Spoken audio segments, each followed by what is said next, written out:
আসসালামু আলাইকুম। ২০২৫ সালের ৫ম শ্রেণীর ইংলিশ ফর টুডে অর্থাৎ ইংরেজি বিষয়ের আজকে আমরা ইউনিট ১৬ নিয়ে আলোচনা করব। নাম হচ্ছে এই যে দেখো, মে আই কাম ইন?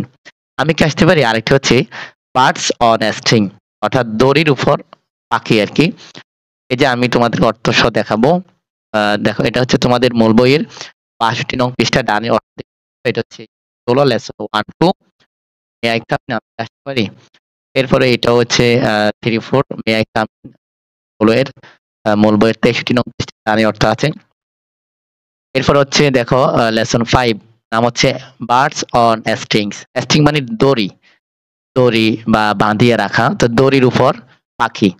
এই যে তোমরা ছবিতে দেখো, এই যে দড়ি দিয়ে বেঁধে পাখি এই যে লালন পালন করতেছে, এটাই বোঝাচ্ছে। ৬৪ নং পৃষ্ঠা মূল বইয়ের। এরপর হচ্ছে ৬৭ নং ৬৫ নং পৃষ্ঠা লেসন 6, 7। চলো আমরা অর্থসহ আজকে দেখব। তার আগে মূল বইয়ের টেক্সটটা দেখে নিই। এই যে লেসন 1, 2 ইউনিট 6 ইউনিট 16 16 আমি কি আসতে পারি? এই যে এটা হচ্ছে মূল বইয়ের ৮০ নং পৃষ্ঠা। এরপর হচ্ছে ৬৩ পৃষ্ঠা। হ্যাঁ, এরপর হচ্ছে এই যে ৬৪ নং পৃষ্ঠা। এরপর হচ্ছে ৬৫ নং পৃষ্ঠা। চলো আমরা শুরু করি। এখানে প্রথমে বলা হয়েছে লিসন অ্যান্ড রিড, শোনো এবং পড়ো। মে মানে পারা। প্রশ্ন করেছে আমি কি আসতে পারি? আমি কি ভিতরে আসতে পারি? হ্যাঁ, মে আই কাম ইন অর্থ কি হবে? আমি কি ভিতরে আসতে পারি? তো সুফিয়া বলল মম মানে মা, ঠিক আছে, মাতা আর কি, mother. Mom can I go out and play?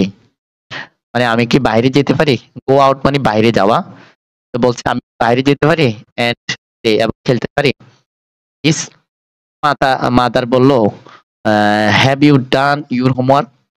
তুমি কি তোমার বাড়ি কাজ করেছো বা করিয়াছো?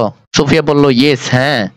মাদার বলল ওকে, ঠিক আছে, বাট কিন্তু don't play for too long, অর্থাৎ বেশিক্ষণ খেলবে না।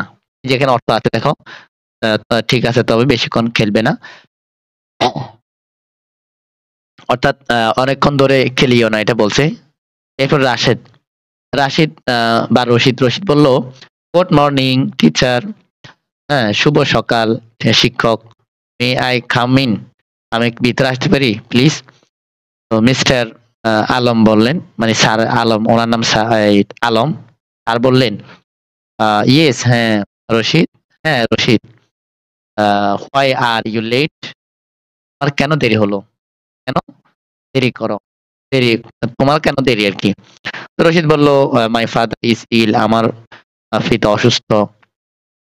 We are at the doctors chamber, আমরা ডক্টরের চেম্বারে ছিলাম। আমরা ডক্টর চেম্বারে ছিলাম, এখানে অর্থ আছে দেখো। তো এরপরে মিস্টার আলম বললেন I hope your father gets well son, আমার পিতার খুব শীঘ্রই মানে তাড়াতাড়ি ভালো হয়ে যাওয়ার আশা করি। এই যেখানে দেখো, আমি আশা করি আমার বাবা তাড়াতাড়ি সুস্থ হয়ে যাবেন, অর্থ এখানে দেখো। এরপর সিট ডাউন, বসো প্লিজ দয়া করে। এখন বিতে বলা হচ্ছে গ্রুপ ওয়ার্ক অর্থাৎ দলে দলে কাজ। এখানে হচ্ছে জোড়া জোড়া কাজ আর কি। Which expression do Sufia and Rashid use to asked for permission, অর্থাৎ সুফিয়া এবং রশিদ এই যে অনুমতি চাইতে কোন অভিব্যক্তি ব্যবহার করেছে সেগুলো লেখো। এই যে এখানে অভিব্যক্তি বলতে এক্সপ্রেশন মানে যেমন প্লিজ লিখেছে, এই যেমন এখানে দেখো সুফিয়ার কাছে আসো, এই যে সুফিয়া, তো উনি লিখলো এক্সপ্রেশন, হ্যাঁ প্লিজ লিখেছে। এরপরে এখানে আর আছে কি রশিদ, রশিদ কি লিখলো? এই যে প্লিজ লিখেছে, গুড মর্নিং লিখেছে, এরপরে সুফিয়া লিখছে মম, হ্যাঁ। বলে এক্সপ্রেশন অভিব্যক্তি আর কি, সৌন্দর্যের জন্য, মাধুর্য জন্য এই শব্দগুলো ব্যবহার করা হয়, এটাকে এক্সপ্রেশন বলা হয়।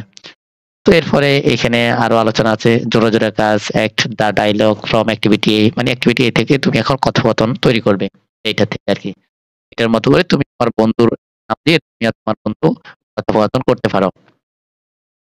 এরপরে আসো ৬৩ নং পৃষ্ঠায় বলা হয়েছে মে আই কাম ইন? আমি কি আসতে পারি? আমি কি ভিতরে আসতে পারি? এখানে আবার মাদার, আমি বললো আজিব, হ্যাঁ, Could you please help me? আমাকে সাহায্য করতে পারবে? আজিম বলল, "Of course, অবশ্যই মম, অবশ্যই মা।" মাদার বলল, "Would you put these dishes in the kitchen?" মানে তুমি এই রান্নাঘরের এই খাবারগুলো রাখবে? ডিশ মানে থালা বোঝায়। এই যে থালা দেখতে পাচ্ছ? ফুড মানে রাখা, ডিশ মানে থালা, কিচেন মানে রান্নাঘর। অর্থাৎ তুমি কি রান্নাঘরে এই থালাগুলো রাখতে পারবে? এই যে। তো আজিম বলল, "ইয়েস মম, হ্যাঁ পারবো।" এখন আসো, এটা কথোপকথন ছিল, কনভারসেশন অর্থাৎ ডায়ালগ। এখন এখান থেকে বলা হচ্ছে জোড়া, জোড়া কাজ। Which expression does mom use to ask the help? অর্থাৎ মা সাহায্য চাইতে কোন অভিব্যক্তি ব্যবহার করে? এগুলো লেখা। ওই যে মা যে সাহায্য চেয়েছিল, মা বলল, আ "আজিম, হ্যাঁ, could you please help me?" যে help, please, please. Please expression. এরপরে আবার মা বলল, আ আ মানে প্লিজটা হচ্ছে এখানে এক্সপ্রেশন হবে। তো এরপর হচ্ছে ফেয়ার ওয়ার্ক, জোড়া, জোড়া কাজ, রিড অ্যান্ড অ্যাক্ট। কর্ম অনুশীলন আরকি। পড়ো এবং কর্ম অনুশীলন করো। You need to pencil to draw a picture.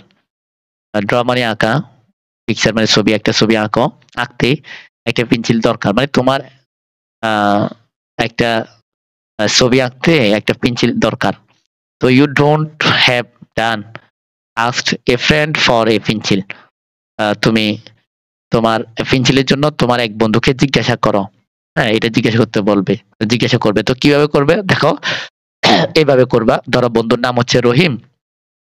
তুমি বলবা, "রহিম, could you" না, তুমি বলতে পারো, "রহিম, আমি কি তোমার কলমটা পেতে পারি?" তো বলা যায়, আ "Can can you" বা "Could you please a give me your pencil?" হ্যাঁ? "Could you please yeah give me your pencil?" মানে তোমার পেন্সিলটা কি আমাকে দিতে পারবে? তুমি কি তোমার পেন্সিলটা আমাকে দিতে পারবে? এই ধরনের। তো এইখানে যেগুলো আছে দেখো, এখানে you don't, এখানে done এর যেহেতু অর্থ আছে, তোমরা অর্থ দেখে বুঝে এটার সাথে কথোপকথনের সাথে মিলিয়ে করতে পারবে, এখানেও আছে। এরপরে আসো আমরা ৬৪ নং পৃষ্ঠায় দেখি।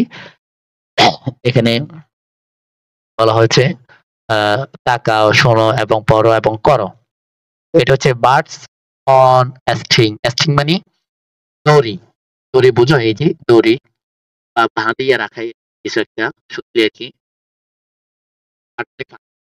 দড়ির উপর দড়ি দিয়ে বেঁধে তুমি